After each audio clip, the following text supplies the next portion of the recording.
I have spent 31 years watching people die. That is not something I say to shock you or to paint myself as some kind of hardened soul who has seen too much. It is simply the truth of my profession. My name is Massimo Forante, and I have been a paramedic in the Lombardy region of Italy since 1989. I have responded to car accidents on the autostrada where families were torn apart in seconds. I have held the hands of elderly grandmothers, taking their final breaths while their children wept in the next room. I have performed CPR on infants, on teenagers, on middle-aged fathers, collapsed during Sunday football match. Death and I are old acquaintances. We have met so many times that I thought I understood everything there was to understand about the moment when a human soul departs from its body. Primera Cua es wrong. What I witnessed in October of 2006 in a hospital room in Monza shattered every assumption I had built over 17 years of emergency medical service. For nearly 2 decades, I kept this story locked inside me, sharing it only with my wife and my priest. I did not speak publicly because I feared what people would think. Paramedics are supposed to be scientific, rational, grounded in medical reality. We deal with blood pressure and oxygen saturation levels and cardiac rhythms. We do not talk about light that has no source, about peace that defies explanation, about the presence of something holy in a sterile hospital room. But when Carlo Acutis was beatified in 2020, when I saw his face on the news and heard the stories of miracles attributed to his intercession, I knew that my silence had to end. The world needed to know what I saw in that room. Not because my testimony would add anything to the church's investigation, far more qualified people than me had already examined his life and his death, but because there are people out there, perhaps people watching this very video, who are struggling to believe, who wonder if there is anything beyond the monitors and the medications and the final flat. I am here to tell you that there is. I saw it with my own eyes. Let me take you back to who I was before that October night. In 2006, I was 43 years old, married to my beautiful Juliana for 18 years, father to 2 daughters who were then 15 and 12. My eldest, Francesca, was the same age as Carlo Acutis, though I did not know that detail when I first walked into his hospital room. My younger daughter, Valentina, was 12, obsessed with horses and determined to become a veterinarian. They were good girls, both of them raised in the faith by their mother more than by me, if I am being honest. I had been a paramedic since I was 26, working primarily out of the emergency services station in Monza, a city just north of Milan. The decision to enter emergency medical services had not been part of some grand plan. I had originally studied engineering at the Politecnico di Milano, following in the footsteps of my father and his father before him. But in my second year, I witnessed a motorcycle accident on my way home from class. A young man, probably not much older than me, had collided with a delivery truck. He lay in the street, blood pooling around his head, while people stood frozen on the sidewalk, not knowing what to do. I was one of those frozen people. I watched helplessly as the man's life slipped away before the ambulance arrived. That night, I could not sleep. I kept seeing his face, kept wondering if he might have survived if someone nearby had known what to do. Within a month, I had enrolled in the first aid course that would eventually lead me to change my entire career path. By 2006, I had been a paramedic for 17 years. By that point in my career, I had responded to thousands of calls. Thousands. I had seen things that would give most people nightmares for the rest of their lives. I had arrived at scenes where entire families had been killed in head-on collisions, where I had to make impossible decisions about who to treat first. I had held the hand of a 6-year-old girl as she took her last breath, her body broken beyond repair by a drunk driver who walked away without a scratch. I had worked through earthquakes, floods, the chaos of mass casualty events where our resources were stretched to the breaking point, and yet I kept showing up for my shifts, because I believed in what I did. I believed that every life was worth fighting for, that every person deserved to have someone competent and caring by their side in their worst moments. My colleagues sometimes asked me how I managed to keep going year after year without burning out completely. The truth was that I had developed a kind of emotional armor. I learned to compartmentalize, to do my job with professionalism and compassion in the moment, and then to set those experiences aside.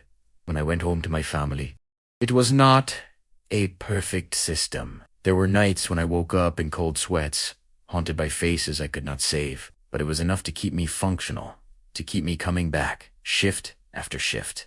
But I will be honest with you, by 2006, something inside me had grown tired. Not physically tired, though the night shifts certainly took their toll on my body. The aching back, the knees that protested after long hours on my feet, the perpetual tiredness that comes from working when the rest of the world is asleep. No, it was not physical weariness that troubled me most. It was a weariness of the soul, a creeping doubt that had taken root in my heart and grown stronger with each passing year. I'd watched so many people die, and almost all of them died the same way. There was fear. There was pain. There was a desperate clinging to life followed by a gradual or sudden surrender. Even the devout Catholics, even the people who had rosaries clutched in their hands and crucifixes on their walls, they still died with anxiety in their eyes. They still died wondering, in those final seconds, if everything they believed was really true. I remember one elderly woman, a nun who had devoted her entire life to the church. In her final moments, she grabbed my arm with surprising strength and whispered, "Is it real? Is any of it real?" I did not have an answer for her. I held her hand and told her she was not alone, which was the only comfort I could offer. I was still a practicing Catholic in those days, though my faith had become more routine than passionate. I went to Mass on Sundays because my mother had raised me to go to Mass on Sundays, and because Juliana would have been disappointed if I stopped. I crossed myself when I passed a church. I said grace before meals. My family. But these were habits, not expressions of genuine belief. When I was alone with my thoughts, when I drove the empty streets at 3 a.m. after a difficult call, I found myself questioning everything I had been taught. Did I truly believe? Did I believe that there was a God who loved us? That Jesus had risen from the dead? That heaven awaited the faithful? I suppose I wanted to believe. I hoped it was true. But after 17 years of watching people die, I had never seen any evidence that suggested there was anything waiting on the other side. Death looked the same whether the person was a saint or a sinner. The monitors flatlined. The body grew still, and that was the end. Whatever spark had animated that body, whatever essence had made that person who they were, simply vanished. I never saw it go anywhere. I never witnessed anything that suggested it continued to exist. This doubt weighed on me more heavily than I admitted to anyone, even Juliana. She was a woman of strong faith, stronger than mine had ever been. She prayed daily, read spiritual books, volunteered at our parish. I did not want to burden her with my questions, did not want to plant seeds of doubt in her heart the way they had been planted in mine. So I kept my struggles to myself, performing the rituals of faith while feeling increasingly empty inside. That was my state of mind when I received the call on the evening of October 10th, 2006. I was working the night shift, partnered with a younger paramedic named Roberto, who had only been on the job for about 2 years. We had already responded to 3 calls that evening: a minor traffic accident, an elderly man with chest pains who turned out to be fine, and a drunk tourist who had fallen down some stairs. Around 9:30, we were back at the station, eating sandwiches and watching a football match on the small television in the break room. I remember the match was Inter Milan against something, though I cannot recall the opponent now. What I remember clearly is the sound of the dispatch radio crackling to life. The call was from San Gerardo Hospital. They needed paramedic support for patient transport and monitoring. A teenage boy, 15 years old, was in critical condition with acute leukemia. He had been transferred from the De Marchi clinic in Milan just a day or 2 earlier, after being diagnosed with a devastating form of blood cancer. His condition had deteriorated rapidly, and the medical team wanted additional support on standby. This was not unusual. We often provided backup at the hospital during critical situations, especially when the regular staff was stretched thin. Roberto and I gathered our equipment and drove the short distance to San Gerardo. The hospital was familiar to me. I had been there hundreds of times, knew the hallways and the nursing stations, knew many of the doctors and nurses by name. But as we walked through the corridors that night, something felt different. I cannot explain it rationally. The fluorescent lights hummed the same way they always did. The smell of disinfectant was the same. And yet there was a quality to the air, a stillness that made me slow my pace. We reached the pediatric intensive care unit and checked in with the head nurse, a woman named Signora Benedetti, whom I had known for years. She was one of those nurses who seemed to have been born for her job, tireless and compassionate even after decades of work. But tonight she looked tired, which was normal. But there was something else in her expression, something I could not quite identify. A mixture of confusion and wonder that seemed out of place in someone who had seen as much as she had. "The Acutis boy," she said quietly, leading us toward a room at the end of the hall. "Carlo. He started feeling sick about 10 days ago. I thought it was just the flu. They diagnosed him with acute promyelocytic leukemia at the Di Marti clinic in Milan, then transferred him here. It came on suddenly. He was healthy, active, completely normal. And then within days, ... She shook her head. "There is nothing more we can do. His parents are with him. Father Sandro was here this morning to give him the anointing of the sick." I nodded. I had heard this kind of report many times. A young person struck down by sudden illness. A family gathered for the final goodbye. Tragic, yes, but not uncommon in my line of work. Leukemia could be devastatingly fast when it wanted to be, especially certain aggressive forms. A teenager who seemed perfectly healthy one week could be gone the next. "The parents?" Roberto asked. "How are they holding up?" Signora Benedetti paused outside the door. Her hand rested on the handle, but she did not turn it immediately. "That is the thing," she said, her voice dropping even lower, almost to a whisper. "They are ... peaceful. The mother, especially, and the boy himself ... She trailed off, shaking her head again. "In 30 years of nursing, I have never seen anyone die the way this boy is dying. I do not know how to explain it. You will see." She opened the door, and Roberto and I stepped inside. The room was dim, lit by a single lamp in the corner, and the soft glow of the medical monitors. The blinds were drawn against the darkness outside, creating a cocoon of quiet in the midst of the bustling hospital. There was a hospital bed in the center, and in that bed lay a teenage boy who looked far too young to be dying. His face was pale, almost translucent in the dim light, his dark hair slightly disheveled against the white pillow. He was thin, clearly weakened by illness. His arms connected to 4 lines that delivered medications his body could no longer effectively use. Monitoring equipment beeped softly, tracking vital signs that were slowly but inexorably failing. His eyes were closed when we entered, and for a moment I thought he might already be unconscious, perhaps slipped into that final sleep from which there is no waking. Beside the bed sat a woman I assumed was his mother. She was elegant, even in grief, with dark hair pulled back from a face that showed signs of exhaustion but no desperation. She was holding his hand, her posture straight, her face remarkably composed. There was no hysteria, no frantic denial, no bargaining with God or doctors or fate. Just a calm, steady presence at her son's side. On the other side stood a man who must have been his father, one hand resting on the boy's shoulder. He had the look of a businessman, someone used to being in control, but there was a softness in his eyes as he looked at his son that spoke of deep love and complete surrender to whatever was coming. Neither of them was crying. Neither of them looked panicked or desperate. They both turned to acknowledge us as we entered, offering small nods of greeting, and then returned their attention to their son.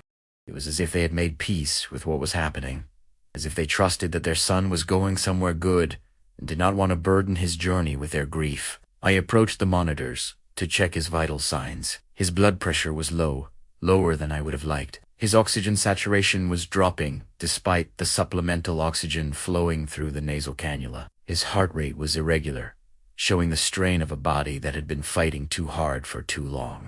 From a medical perspective, this boy had hours to live at most, perhaps less. I had seen these numbers before, many times. I knew what they meant. And then he opened his eyes. I will never forget the first moment I looked into Carlo Acutis' eyes. In my years as a paramedic, I had looked into the eyes of thousands of dying patients. I had seen fear so intense it seemed to swallow all other emotions. I had seen confusion, the bewildered look of someone who cannot comprehend that their time has come. I had seen pain, both physical and emotional, etched into faces that would soon be still forever. I had seen resignation, the weary acceptance of those who have fought as long as they can and have nothing left. I had seen denial, the desperate insistence that this was all a mistake, that they would wake up tomorrow and everything would be fine. What I saw in Carlos's eyes was none of those things. What I saw was clarity, absolute, profound, peaceful clarity, as if he were not lying in a hospital bed dying of leukemia, but sitting in a garden on a beautiful spring day with nothing but time stretching out before him. His eyes were dark brown, almost black in the dim light. There was a brightness to them that seemed to come from somewhere deeper than physical health could explain. It was as if there was a light inside him that had nothing to do with his failing body. He looked at me and smiled. Not a forced smile, not the brave smile of someone trying to comfort their worried parents. A genuine smile, warm and welcoming. As if I were an old friend who had just walked into the room. As if he had been expecting me. As if he knew something about me that I did not know about myself. "Hello," he said. His voice was weak, barely above a whisper, but steady. There was no tremor of fear, no hoarseness of tears, just a simple greeting, as natural as if we had met at a coffee shop rather than in a hospital room where he was dying. "Thank you for coming." I did not know what to say. In my experience, dying teenagers did not thank the paramedics who showed up to watch them die. They were scared, or angry, or too sick to speak at all. They cursed God, or begged for more time, or simply turned their faces to the wall and refused to acknowledge anyone around them. They did not smile at strangers. They did not offer gratitude to people they had never met. "I am Massimo," I managed, my voice sounding strange in my own ears. "This is Roberto. We are here to help." Carlo's smile widened slightly. There was something almost mischievous in it now, as if he were in on a joke that I did not yet understand. "I know," he said. "I am glad you are here. I was praying that someone would come, someone who needed to see." Then he closed his eyes again, and his hand found his mother's and squeezed it gently. I stood there, frozen, trying to make sense of what had just happened. What did he mean? Someone who needed to see. How could he have been praying for someone to come when we had only been dispatched an hour ago? The words made no sense, and yet they landed in my chest with a weight that I could not shake. I exchanged a glance with Roberto. He looked as confused as I felt. We moved to the corner of the room, checking our equipment, trying to look busy while we figured out what our role here was supposed to be. The hospital staff had everything under control medically. There was nothing for us to do but wait. Over the next several hours, I witnessed something that I still struggle to put into words. Carlo drifted in and out of consciousness, but every time he woke, he was the same. Peaceful, present, concerned about others rather than himself. It was as if his body was failing, but his spirit was growing stronger by the hour, like a candle that burns brightest just before it goes out. At one point, around midnight, he asked his mother if she had eaten dinner. She admitted she had not, that she had been too worried to think about food. "Mama," he said softly, his voice weak but insistent. "You need to take care of yourself. Please, go, eat something. You will be fine." His mother, Antonia, I learned her name later, though in that moment she was simply a mother refusing to leave her dying child, leaned down and kissed his forehead. "I am not hungry, tesoro," she said. "I want to stay with you. There will be time to eat later." Carlo reached up with effort and touched her cheek. The movement was slow, labored, clearly costing him strength he did not have to spare, but the tenderness in it was unmistakable. "You have given me everything," he said. "You brought me to Jesus. You taught me to love the Eucharist. You showed me how to pray, how to serve others, how to live. Whatever happens now, I am ready. I am not afraid. Please do not be afraid for me." His mother's composure finally cracked, hoosed slightly. A single tear rolled down her cheek, and she caught it quickly with the back of her hand. But she did not sob, did not collapse into the grief that would have been entirely understandable in her situation. She simply nodded, kissed his hand, and whispered, "I love you, my precious boy. I have always loved you." "I know," Mama Carlo replied, "and I love you. We will see each other again. This is not goodbye. This is just, see you later." I stood there in my paramedic uniform, 43 years old, supposedly the professional in the room, and I felt tears threatening to spill from my eyes. This 15-year-old boy was comforting his mother as he lay dying. He was speaking about Jesus and the Eucharist, with the same casual certainty that I might speak about the weather or the football scores. He was offering reassurance about eternal life, as if it were the most obvious thing in the world, as natural as promising to call someone tomorrow. At another point, Carlo noticed Roberto standing awkwardly by the door, looking uncomfortable. "You can come closer," Carlo said to him. "You do not have to stand so far away. I know this is difficult. It is difficult for everyone, but it helps to be together. Do you not think? Roberto looked at me, uncertain. I nodded, and he moved closer to the bed. Carlos smiled at him, that same warm smile he had given me. "What is your name?" he asked. "Roberto," my partner answered, his voice slightly hoarse. "Roberto Carlo," repeated, as if savoring the name. "That is a good name. Strong. My grandfather was named Roberto. He died when I was young, but I remember him. He used to tell me stories about the saints. I think he is waiting for me now, along with all the others." Roberto said nothing. What could anyone say to that? This boy spoke of his dead grandfather waiting for him in heaven as casually as someone might mention a friend waiting at a restaurant. Around 2 in the morning, Carlo asked if someone could help him sit up a little. I adjusted his bed, raising his head and shoulders, and he thanked me with that same warm smile. His body was so light, so fragile. I could feel his bones through the hospital gown. Could see how much weight he had lost in just the 10 days since his diagnosis, and yet there was a dignity to him that illness could not touch, a presence that had nothing to do with physical strength. Then he asked his father to hand him something from the bedside table. It was a small, worn prayer book, its leather cover soft from years of use. I would later learn that this was Carlo's personal prayer book, given to him by his grandmother when he made his first communion at age 7. He had carried it with him everywhere since then, and its pages were filled with his own handwritten notes and reflections. "I want to pray," Carlo said. "Will you pray with me?" His parents immediately agreed. His mother took one hand, his father the other. Carlo began to recite prayers, some in Latin, some in Italian. His voice was barely above a whisper, but his pronunciation was clear, his focus absolute. He moved through the prayers with the ease of long practice, never hesitating, never stumbling over the words that had clearly become as natural to him as breathing. I recognized some of the prayers there. Our Father, Te Hail Mary, the glory be. But there were others I did not know, longer prayers in Latin that I assumed came from older traditions of the church.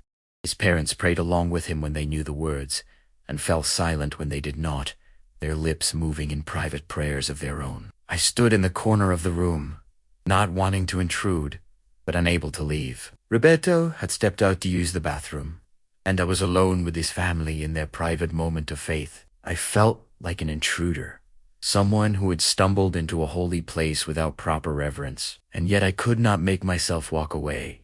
Something held me there, something stronger than professional duty or curiosity. Carlo prayed for his parents, asking God to comfort them and strengthen them in the days ahead. He prayed for his school friends, naming them one by one, asking that they might come to know the love of Christ. He prayed for the doctors and nurses who had cared for him, thanking God for their skill and compassion. He prayed for the Pope, for the Church, for all the souls in purgatory who had no one to pray for them.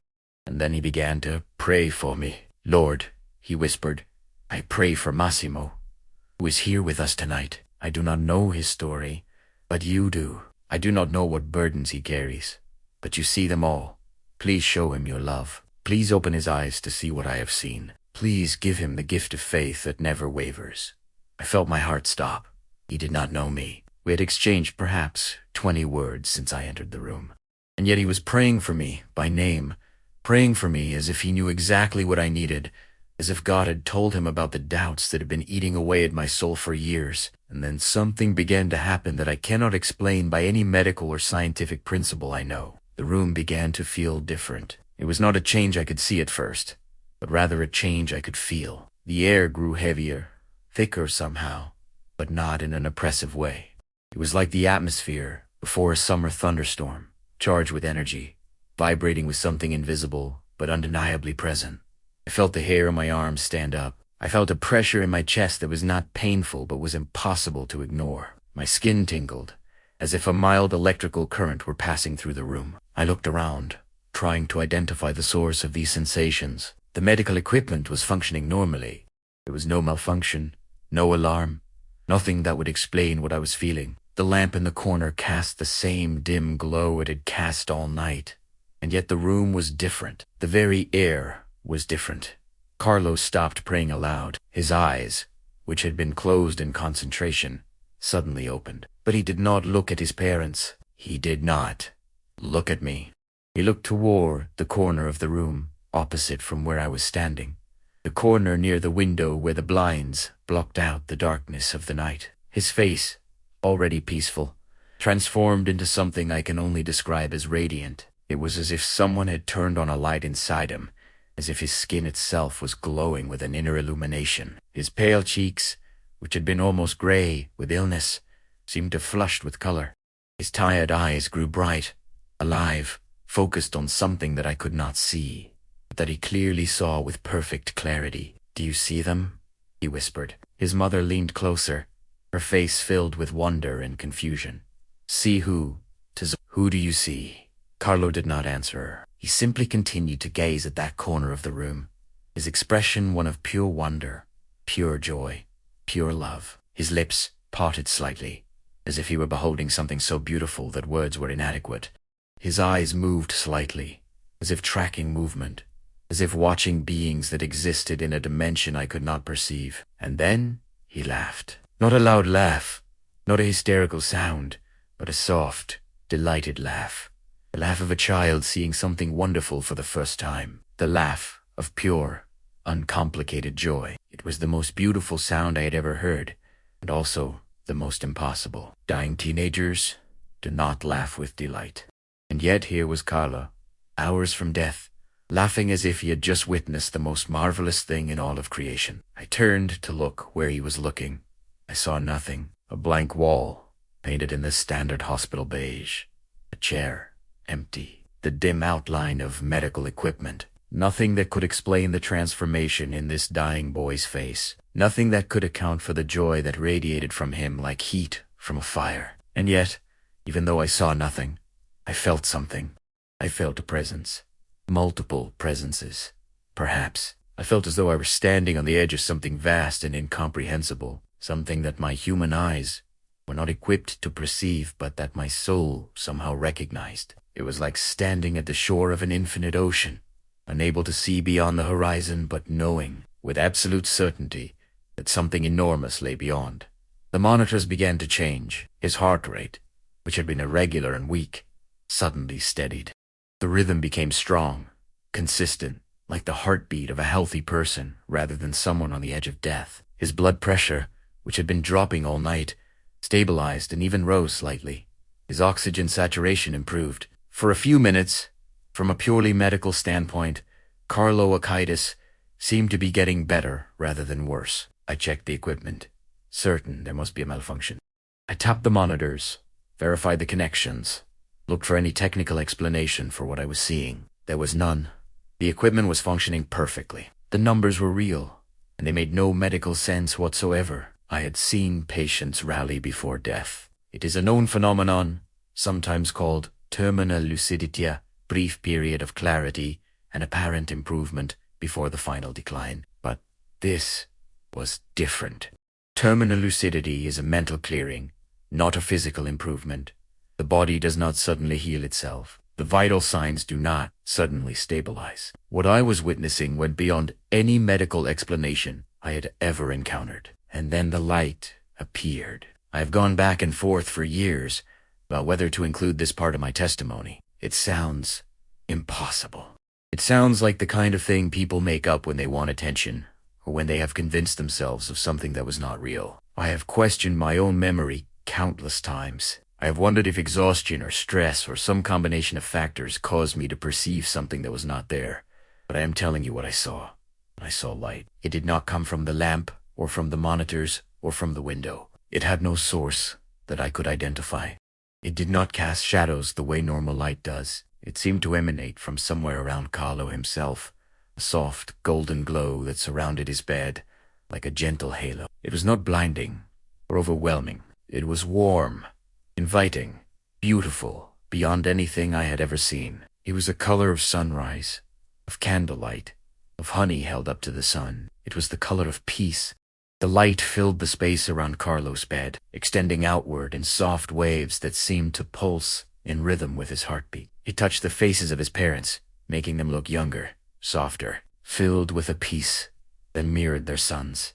It reached toward me, and when it touched my skin, He felt warmth. Not the warmth of fever or physical heat, but the warmth of being held, of being safe, of being known and loved despite all my failures and doubts. Roberto returned from the bathroom at this moment. He stepped into the room, and I saw him freeze in the doorway. His face went pale. His eyes widened. His hand gripped the door frame as if he needed support to stay standing. "Massimo," he whispered, his voice barely audible. "What is that? What is happening?" So I was not imagining it. Roberto saw it too. We stood there, two trained medical professionals, watching light that had no source fill a hospital room in ways that defied everything we thought we knew about physics and reality. In that momentary rationalization, I might have constructed fatigue, stress, wishful thinking dissolved. This was real. This was happening. And we were both witnesses. Carlo's mother and father were crying now, but they were not tears of grief. They were tears of something else entirely, perhaps, or gratitude, or the overwhelming emotion that comes from witnessing something that the human heart was not designed to contain. They were holding their son's hands, their faces turned upward, as if they too could perceive something beyond the ordinary. Later, Antonia would tell me that she felt surrounded by love in those moments, as if invisible arms were embracing her, comforting her, assuring her that her son was going somewhere beautiful. "Mama," Carlo said, his voice surprisingly strong, stronger than it had been all night. The light surrounding him pulsed brighter as he spoke. "Papa, it is so beautiful. It is more beautiful than I ever imagined. Te, Ari, they have come for me." "Who has come, my love?" his mother asked, her voice trembling with emotion but not with fear. Carlo smiled that radiant smile, and I swear the room grew warmer. "The angels," he said. "So many angels. They are singing, but it is not like any music I have ever heard. It is like the music is alive, like it is part of them, like it has always existed and will always exist. And Our Lady, she is so beautiful, Mama. She is exactly like you described. Her face is so gentle, so loving. She is wearing blue and white, and there are stars around her head, and she is smiling at me. She is reaching out her hand to me." His mother sobbed, but it was a sob of joy, not sorrow. "Tell her I love her," she whispered. "Tell her thank you for giving me you." Carlo's eyes remained fixed on that corner, but he nodded. "She knows, Mama. She knows everything. She has watched over me my whole life. She says she has watched over you too. She says you are her beloved daughter, and she is so proud of how you raised me." I felt my knees grow weak. I leaned against the wall for support, my legs trembling beneath me. In 31 years of emergency medical service, before or since that night, I have never experienced anything like what I was experiencing in that room. The presence I felt was not just powerful but loving. It was not just overwhelming but welcoming. It was as though heaven itself had opened a door, and even though I could not step through it, I could feel the warmth and light that spilled out from the other side. The light continued to pulse and shimmer. I watched it move across the ceiling, across the walls, across the faces of everyone in the room. It left no shadows. It created no heat. It simply was defying every law of physics I had ever learned. Carlo turned his head and looked directly at me.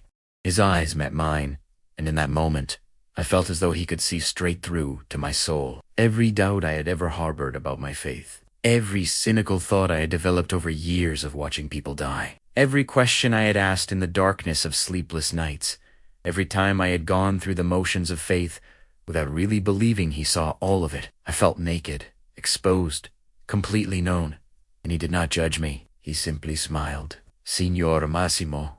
His voice was clear as a bell, carrying across the room with a power that should have been impossible for someone so close to death. "Do not be afraid. It is all true. Everything they taught us, everything the church proclaims, everything we hope for, it is all true. Heaven is real. Jesus is waiting for us. The saints are there, and they are praying for us. And love, Signor Massimo. There is so much love. More love than you can imagine. More love than the world has ever known. You must believe. You must help others believe. Promise me." I could not speak. I could not move. My throat was closed with emotion, my eyes streaming with tears I did not try to hide. I stood there, paralyzed by what I was witnessing, as this dying boy delivered a message that would change the entire trajectory of my life. "Promise me," Carlo said again, his eyes still locked on mine. "Promise me you will believe. Promise me you will tell others what you saw here tonight." I nodded. It was all I could manage. But Carlos smiled as if I had spoken 1,000 words. He seemed satisfied, at peace. He had delivered his message. He had completed whatever mission God had given him regarding me. The light in the room intensified for just a moment, becoming so bright that I had to close my eyes. Even through my closed lids, I could see it golden, warm, alive. I heard Carlo whisper something in Latin, a prayer I did not recognize. I heard his mother crying softly. I heard, or thought I heard, something like music, like voices singing in a language that was not quite words, but was more beautiful than any words could be. When I opened my eyes again, the light was fading, retreating back to wherever it had come from. The room returned to its normal dimness, lit only by the lamp and the monitors, but it did not feel empty. It did not feel ordinary. It felt as though something sacred had just occurred, and the traces of that sacredness still lingered in the air. The monitors began to change again. Carlo's heart rate slowed. His breathing became shallow. The brief rally was over, and his body was resuming its journey toward death. But his face remained peaceful. His eyes remained bright. Even as his body began to fail, his spirit seemed to grow stronger, more present, more alive. "I offer all my sufferings to the Lord," he whispered. His voice was fading now, growing weaker with each word. "For the Pope, for the Church, for the souls in purgatory, for everyone who does not yet know the love of Jesus, for all those who are afraid to die. May they know that death is not the end. May they know that love waits for them on the other side." His mother kissed his hand, again and again, her tears falling on his pale skin. His father stroked his hair, his face a mask of grief and love and something else, something that looked almost like pride. And I stood in the corner of the room, witnessing the most beautiful death I had ever seen in my entire career. The end came just before 7 in the evening on October 12th. The autumn sun was setting outside the window, painting the room in shades of orange and gold. Carlo had suffered a cerebral hemorrhage the previous day and had been declared brain dead on October 11th.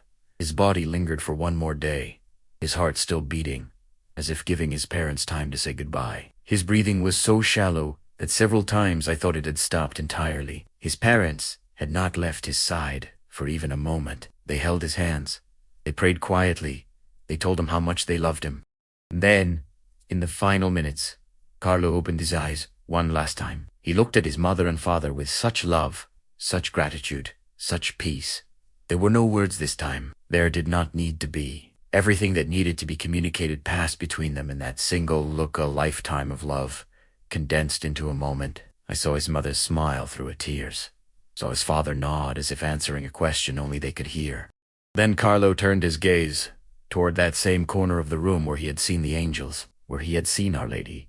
His face transformed once more into that expression of radiant joy. It was the face of someone seeing home after a long journey. The face of someone reuniting with loved ones after years apart. The face of someone stepping into a reality more beautiful than anything this world could offer.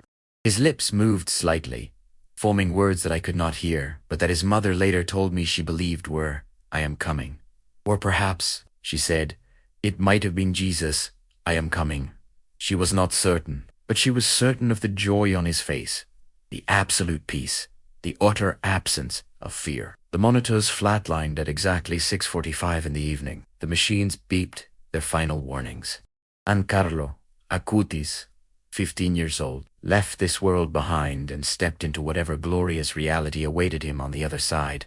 For a moment, the room was absolutely silent. Even the machines seemed to hold their breath. And then his mother began to pray, softly, steadily, thanking God for the gift of her son's life. His father joined her, his voice breaking, but his faith unshaken.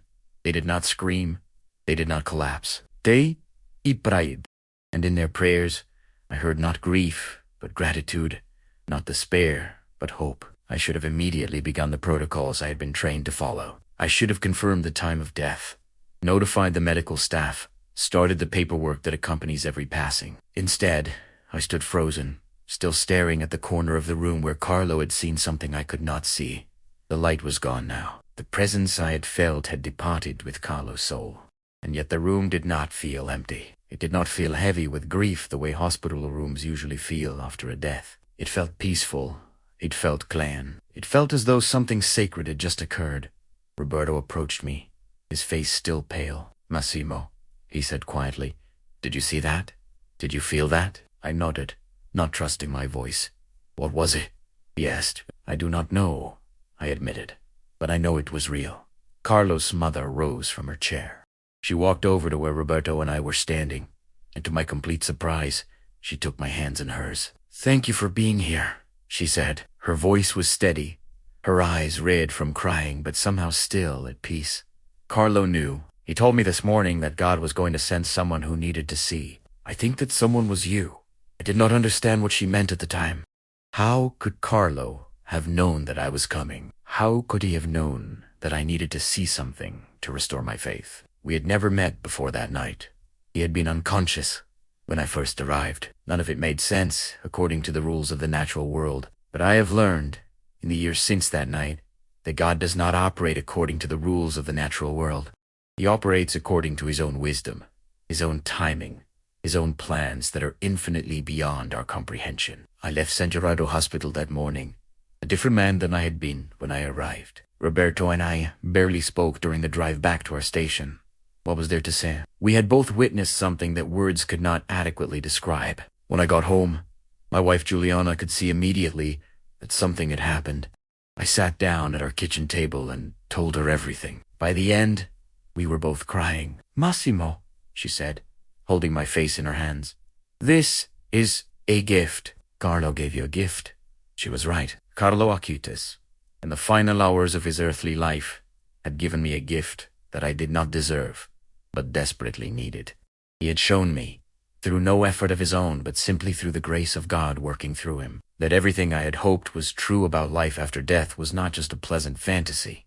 It was reality. In the weeks and months that followed, I began to learn more about who Carlo Acutis had been. I learned about his extraordinary devotion to the Eucharist, which had begun when he was just 7 years old.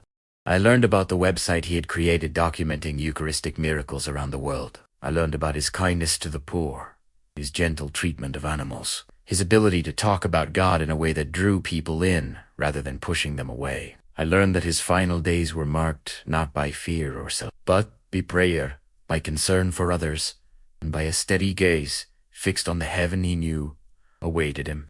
Everything I learned confirmed what I had witnessed in that hospital room. Carlo was not just a good boy who happened to die young. He was a soul who had been prepared, through grace and through his own cooperation with that grace, for the moment of his death. He had lived his short life in such a way that when the end came, he was ready to meet his Creator face to face. For years, I kept this story mostly to myself. I told Juliana, of course, and I told our priest. I told Roberto, though we rarely spoke of it after that night. Roberto eventually left emergency services and became a nurse at a children's hospital. He told me once that what we witnessed with Carlo had convinced him that his calling was to care for dying children. I continued my work as a paramedic, but I was never the same. The cynicism that had been growing in my heart was replaced by something else. Not naivety, I had seen too much to become naive, but faith. Real, tested, grounded faith. When I responded to calls where patients were dying, I no longer looked at their passing as simply the failure of biological systems. I looked at it as a transition, a doorway, a moment when the soul departed for something greater than anything this world could offer. I began to pray again with sincerity. I began to attend Mass, not out of obligation, but out of genuine desire to receive the Eucharist that Carlo had loved so much. I began to speak more openly with my daughters about faith, about heaven, about the importance of living a life that prepared them for eternity. When they asked me why I had changed, I told them simply that I had seen something at work that had opened my eyes. Then came 2020, the announcement of Carlo's beat, his face on the news, on websites, all over the world. And then, in September 2025, the canonization Carlo Acutis was officially declared a saint, the first millennial saint in church history. With that announcement came a conviction that I could no longer stay silent. I spoke with my priest first. I told him that I felt called to share my testimony publicly, but I was afraid. Afraid of being dismissed as a liar or a lunatic. Afraid of bringing unwanted attention to myself and my family. Afraid, perhaps most of all, of failing to adequately describe what I had witnessed. My priest listened patiently and then said something I will never forget. "Massimo," he said, "you were there for a reason. Carlo spoke directly to you for a reason. God allowed you to see what you saw for a reason. If you keep this locked inside you forever, are you fulfilling that reason?" He was right. Of course, I had been given a gift, and gifts are meant to be shared. So here I am, almost 2 decades after that October night, finally telling my story. I am 62 years old now. I retired from emergency services 3 years ago. My daughters are grown, married, with children of their own. Juliana and I are grandparents, and we spend our days much more peacefully than we spent those years when I was working the night shift and never knew what each call would bring. But I think about Carlo often. I think about his face, his smile, his voice. I think about the light that filled that room, the presence that I felt, the message he delivered to me directly in the final minutes of his life. "It is all true," he said. "Heaven is real. Jesus is waiting for us. You must believe. You must help others believe." I have tried to live according to those words. I have tried to believe, not just intellectually, but in the depths of my heart, and I have tried to help others believe. Every time I have told this story, whether to family members or friends or now to you, I have prayed that Carlo's message would reach whoever needed to hear it. Because here is what I know. The moment of death is not an ending. It is a beginning. For those who have prepared their souls, for those who have lived lives of faith and love, death is not something to be feared. It is a doorway into the presence of God, into the joy of heaven, into an eternity of beauty that our mortal minds cannot even begin to imagine. Carlo Acutis knew this. He knew it when he was 7 years old and fell in love with the Eucharist. He knew it when he created his website and devoted his technological skills to spreading the message of faith. He knew it when he was diagnosed with leukemia and offered his sufferings for others. And he knew it in those final minutes when he looked at the corner of that hospital room and saw something that filled his dying face with radiant, overwhelming joy. I did not see what Carlo saw. My eyes were not granted that heavenly vision, but I saw Carlo's face when he saw it. I saw the supernatural light that surrounded him. I felt a holy presence that filled the room, and that was enough. That was more than enough to transform a tired, cynical paramedic into a man who believes with his whole heart. To those of you who are struggling with faith, who are wondering if there is anything beyond the suffering and chaos of this world, I offer you my testimony. I am not a theologian. I am not a priest. I am not even a particularly eloquent man. I am simply someone who is in the right place at the right time to witness something extraordinary. Carlo Acutis was a saint. I knew it that night in October 2006, and the Church has now confirmed it through his beatification in 2020 and his canonization on September 7th, 2025. Soon his intercession will touch more lives as devotion to St. Carlo spreads across the world. He is with God in heaven, interceding for us, praying for us, helping us find our way to eternal joy. I will close with the last image I have of Carlo, the image that has stayed with me for all these years. It was just seconds before he died.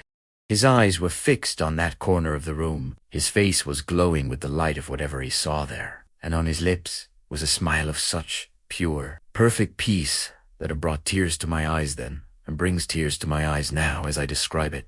That smile told me everything I needed to know. It told me that death had no power over Carlo Acutis. It told me that heaven was real and waiting. It told me that a 15-year-old boy had found something worth dying for, something worth living for, something that transformed the cold clinical reality of a hospital room into a threshold of paradise. I saw that beautiful smile, and I believed. I still believe, and I pray that my testimony helps you believe too.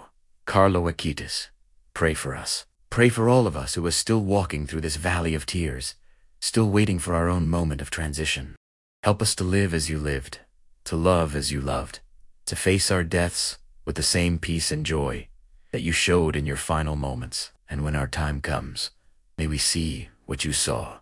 May we smile as you smiled. May we step through that doorway into the arms of the God who loves us more than we can possibly comprehend. If this story touched your heart, Ask for Carlo Acutis' intercession in your prayers. Subscribe to the channel, leave a like, and hit the notification bell so you never miss another story that inspires and strengthens our faith.